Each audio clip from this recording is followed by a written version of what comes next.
अयोध्या एक ऐसा शहर जो सिर्फ धरती पर नहीं दैविक स्तरों पर भी जिंदा है। अगर आप सच्चाई जानेंगे तो रोंगटे खड़े हो जाएंगे।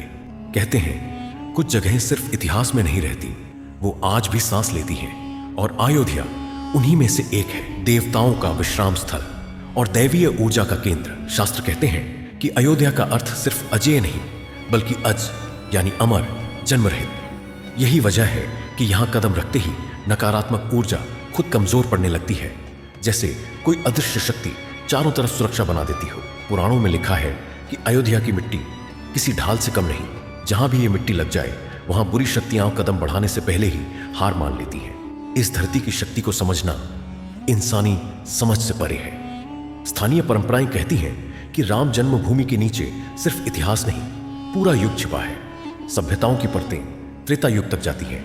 मानो जमीन के अंदर हजारों साल की कथाएं आज भी सांस ले रही हो। सरयू नदी को जागृत नदी कहा गया है क्योंकि इसका व्यवहार सामान्य नहीं, चेतावनी जैसा होता है। कहते हैं नदी कभी अचानक शांत हो जाती है, फिर बिना मौसम बदले कुछ सेकंड में उफान मार देती है। लोग मानते हैं जब बड़े परिवर्तन आने वाले हों तो सरयू पहले ही संकेत दे देती है।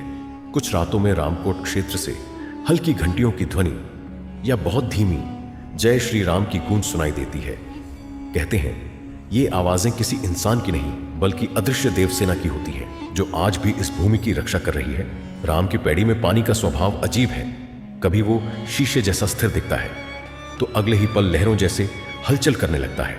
कहते हैं यह दैवीय ऊर्जा की पल पल बदलती तरंगों का संकेत है। हनुमानगढ़ी पर मान्यता है कि हनुमान जी रात में स्वयं अदृश्य रूप से पहरा देते हैं। रात ढलते ही लोग धातु के खड़खड़ाने या भारी कदमों की आवाजें सुनते हैं, लेकिन देखने पर वहां कोई नहीं होता। कहते हैं देवता जब भी पृथ्वी पर आते हैं उनका पहला विश्राम स्थल अयोध्या ही होता है।